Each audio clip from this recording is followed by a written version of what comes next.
Assalamualaikum warahmatullahi wabarakatuh.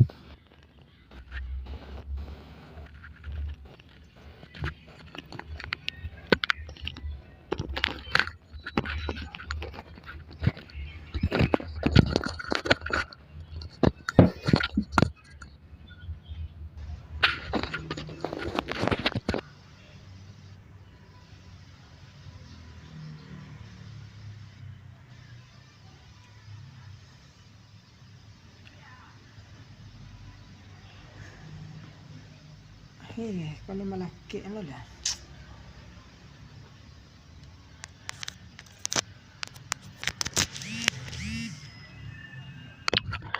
Alhamdulillah. Alhamdulillahi Rabbil Alamin. Allazi anzala ala abdihil kitab walam yaj'al lahu iwajah. Ashhadu an la ilaha illallah wahdahu la syarikalah wa ashhadu anna Muhammadan abduhu wa rasuluh. Allahumma salli ala sayyidina Muhammad wa ala ali sayyidina Muhammad sallallahu alaihi wasallam. Usikum wa iyyakum bittaqullah faqad fazal muttaqun. Qala Allah Ta'ala fil Qur'anil Karim. Na'udzu billahi minasy syaithanir rajim. Bismillahirrahmanirrahim. Wal asr innal insana lafi khusr illa alladhina amanu wa amilus salihati wa tawasaw bil haqq wa tawasaw bis sabr. Sadaqallahul azim. Kaum muslimin jemaah Jumat rahimakumullah.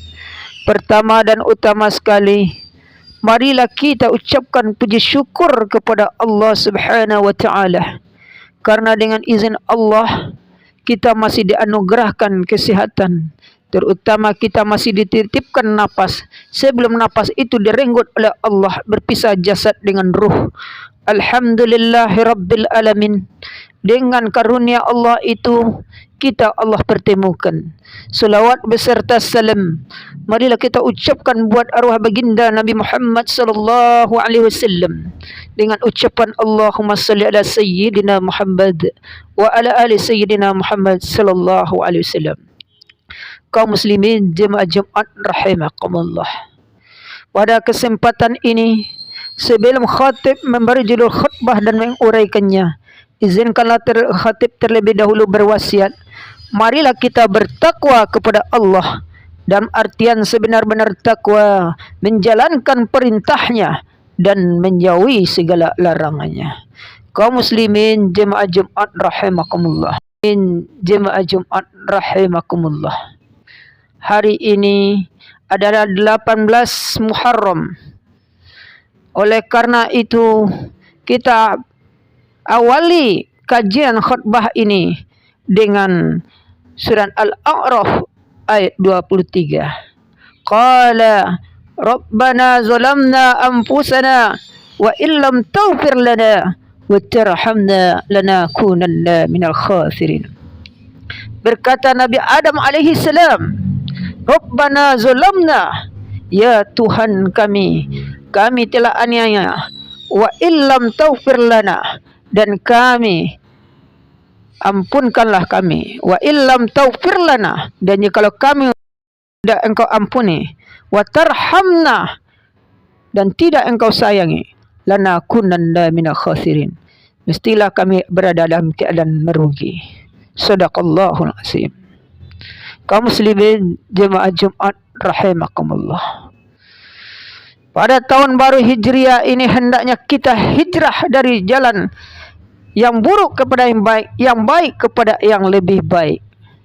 Oleh karena itu, dari surat Al-A'raf ayat 23 ini adalah awal terbukanya sejarah Nabi Adam alaihissalam, dan awal pada bulan Muharram ini Nabi Adam alaihissalam taubatnya diterima oleh Allah Subhanahu wa taala, dan awal mulanya solat subuh ada dimulai pada bulan Muharram ini, menerus peristiwa-peristiwa kejadian di alam semesta ini. Kaum muslimin, ad-dinu thalathu. Tiga macam yang menyebab hancurnya agama ini. Yang pertama, faqitu fajir, orang alim yang durhaka kepada Allah. Yang kedua, wa imamud jair, pemimpin yang aniaya. Yang ketiga, wa mujtahidun jahil, para pemuka-pemuka, para pendapat-pendapat yang mengeluarkan pendapat yang menyesatkan orang lain. Kaum muslimin jemaah Jumat rahimakumullah. Yang pertama kita uraikan satu, faqitu fajir, orang alim yang durhaka kepada Allah. Mana orang alim yang durhaka kepada Allah? Itulah orang-orang yang punya ilmu pengetahuan tetapi tidak menjalankan apa yang ia dapatkan. Tungkek membawa rabah. Oleh karena itu, bagi kita yang diamanakan oleh Allah, yang diberikan ilmu pengetahuan, yang sedang menuntut ilmu pengetahuan, apa yang kita dapat dari ilmu agama, kalau kita tidak mengamalkan, berarti kita tungkek membawa rabah. Betapa banyaknya realita yang kita lihat sekarang. Kegiatan-kegiatan umat Islam yang masjid banyak tetapi kosong dari hidayah. Al-Quran bertebaran tetapi hanya tinggal tulisan. Kaum muslimin jemaah Jumat rahimakumullah. Siapakah yang menghidupkan syiar agama itu? Tak lain dan tak bukan adalah para ilmuwan. Orang yang menuntut ilmu, terutama ilmu agama. Yang pertama kali menurut sejarahnya itu, pada bulan Muharram, orang dipitalah kaum muslimin jemaah Jumat rahimakumullah. Allah menjadi program pemerintah dan melihat untuk hidup kembali dari sejarahnya, membukakan Nabi Adam dan Hawa meminta ampun kepada Allah. Kalau seorang anak madrasah, seorang para ulama yang bikin kehancuran di dalam hidup bermasyarakat, yang bikin pemecah belah dalam beragama, yang bikin merusak dalam kegiatan agama, lain yang dipelajari, lain yang diamalkan, maka inilah yang dicontoh oleh orang awam, dan tempat yang mencontoh telah menjadi rusak. Maka ibaratnya seorang nakhoda salah dalam membawa kapalnya, tidak ada ilmunya, tidak sesuai dengan sistemnya ia jalankan, maka kapal itu akan tenggelam. Begitu juga di dalam kehidupan ini, apabila seorang orang yang berilmu tidak mengamalkan tanpa dibekali dengan agama, maka ancu hadai di penghulu, mancu agama di ulama. Kata pepatah orang bijak, orang Minangkabau dahulu. Ancu agama di ulama. Ulama yang mana? Ulama yang ulama jadi-jadian, kiai jadi-jadian. Karena kata Rasulullah, satabtariku ummati salasati wa sab'ina kulluhum pinnar. Rawahul muttafaqun alaih. Umatku akan terpecah menjadi 73 golongan. Kulluhum pinnar, seluruhnya akan masuk ke dalam neraka. Illa wahidah, kecuali hanya satu yang ahlus sunnah wal jamaah, yaitu ahli sunnah wal jamaah. Orang yang mengikuti aturan Al-Quran dan hadis. Karena dua pusaka inilah yang tidak rapuh oleh panas, tidak basah oleh hujan. Andaikan orang umat Islam akan selalu berpegang teguh dengan dua pusaka ini, insya Allah umat Islam tidak akan tersesat di sepanjang zaman. Betapa banyaknya realita yang terjadi saat ini. Ada orang solatnya menari-nari, ada orang solatnya lebih gerakannya 3 kali menggeleng-geleng, banyak gerak yang aneh-aneh saja. Bahkan ada orang azannya dengan teori sistem orang seperti demo, tidak menuruti aturan fikih. Nah, inilah yang berkembang.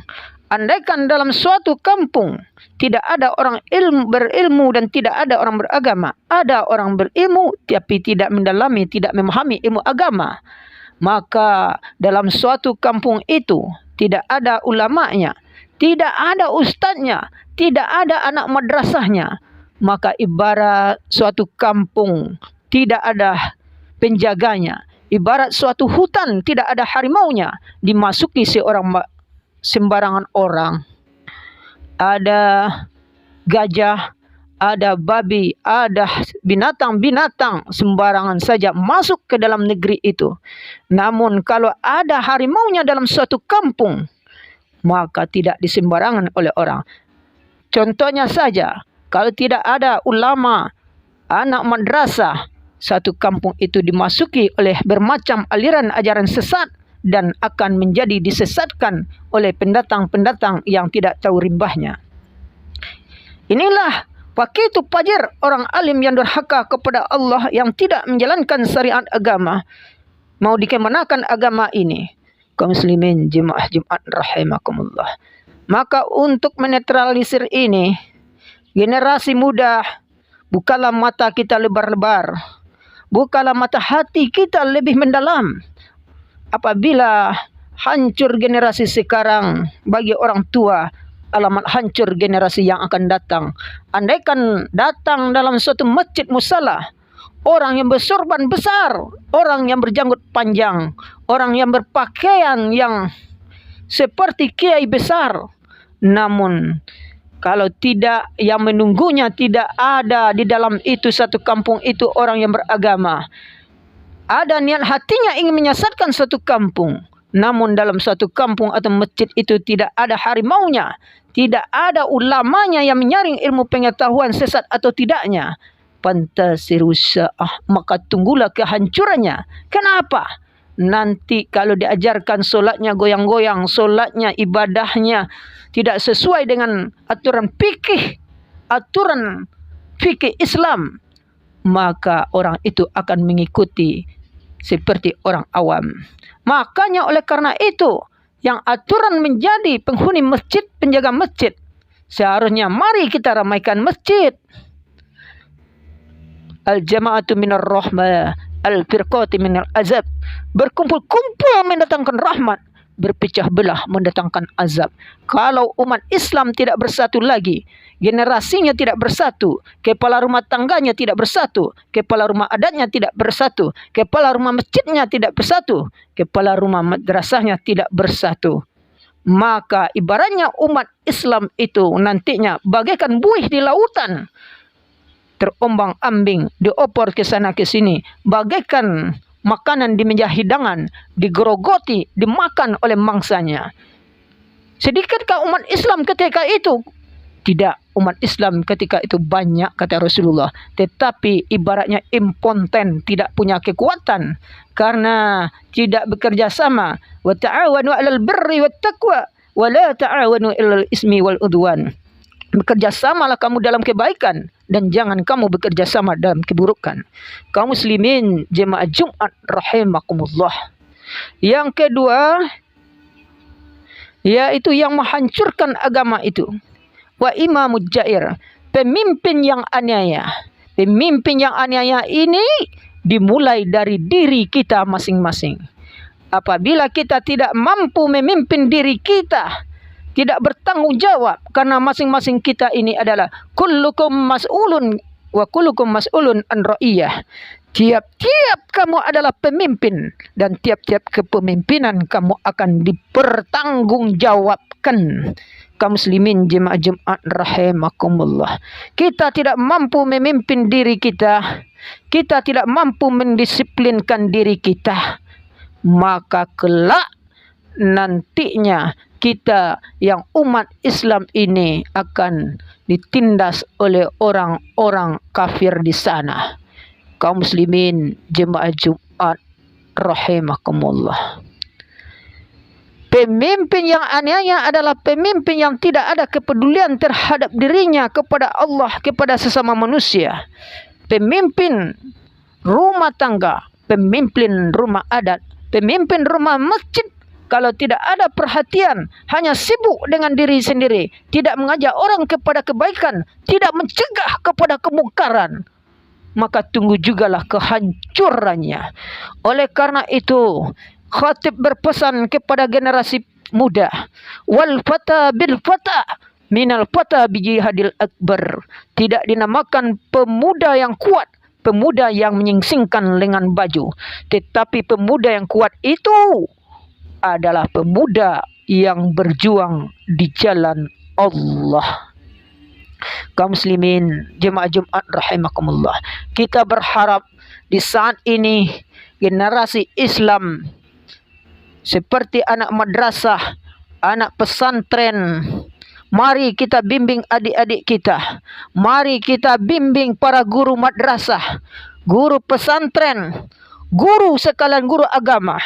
Mari kita ajak mereka kepada kebaikan, mari kita mencegah kemungkaran. Berat sama dipikul, ringan sama dijinjing. Bersatu kita teguh, bercerai kita rubuh, sehingga Islam tidak mudah digoyahkan. Apabila kekuatan itu bersatu, maka orang akan berbondong-bondong meramaikan masjidnya Allah. Oleh karena itu, pemimpin madrasah, pemimpin rumah adat, pemimpin rumah tangga, pemimpin rumah kebaikan, mari kita bersatu. Kalau kita berpecah, maka kita yang harus menjadi percontohan akan tungkik membawa rabah, menjadi kehancuran. Dari sekarang telah hancur, apalagi akan hancur di masa yang akan datang.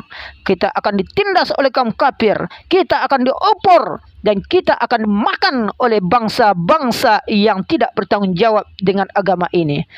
Kaum muslimin, jemaah Jumat rahimakumullah. Yang ketiga, yang menghancurkan agama itu adalah wa mujtahidun jahil. Artinya pakar pendapat yang bodoh. Kita yang tidak berilmu, kita yang tidak memahami ilmu agama, jangan mau dibodoh-bodohi oleh orang-orang yang mengeluarkan pendapat seenak perutnya saja. Seperti nantinya akan masuk dalam satu kampung bermacam-macam amalan seseorang. Ada amalannya yang menyesatkan, ada amalannya yang tidak sesuai dengan aturan Islam. Maka kita yang tidak punya pondasi tauhid, kita tidak punya kekuatan anak-anak kita dengan ilmu dan agama, maka mereka akan hancur kelak. Maka oleh karena itu, lahirkanlah para generasi yang kuat, generasi yang beriman dan bertakwa kepada Allah. Tugas kita para guru madrasah, tugas kita para guru-guru yang beriman dan bertakwa. Jangan kita mengikuti ego kita sendiri, yaitu hanya sibuk ibadah sendiri. Namun lihatlah di akhir salam kita, kita salam ke kanan dan ke kiri. Selamatkan anak-anak kita, generasi kita. Jangan sampai mereka menghancurkan Islam ini dengan perbuatan mereka, dengan tawuran. Kenapa? Karena mereka tidak kita bekali ilmu agama, ilmu tentang keimanan, ilmu tentang tauhid, ilmu tentang syariat, ilmu tentang tarekat, ilmu tentang hakikat, dan ilmu tentang makrifat. Kalau tidak mampu kita mengajari, berikan mereka kepada ustadz-ustadz yang tahu dengan ilmunya, pakarnya, yang mengarahkan anak kita.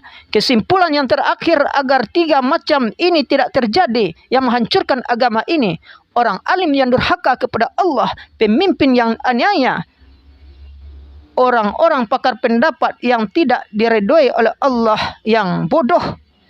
Maka oleh karena itu, mari kita bersama-sama, kita tuntut, kita pahami, dan kita bekali anak-anak kita dengan agama dan ilmu, dengan seni. Karena pada prinsipnya kata orang bijak, kalau ingin anak kita selamat, dengan agama menjadikan hidup lebih terarah, dengan seni hidup terasa indah, dengan ilmu kita isi otak, dengan keterampilan kita isi tangan. Barakallahu li wa lakum fil Qur'anil Karim wa nafa'ni wa iyyakum bima fihi minal ayati waz zikr.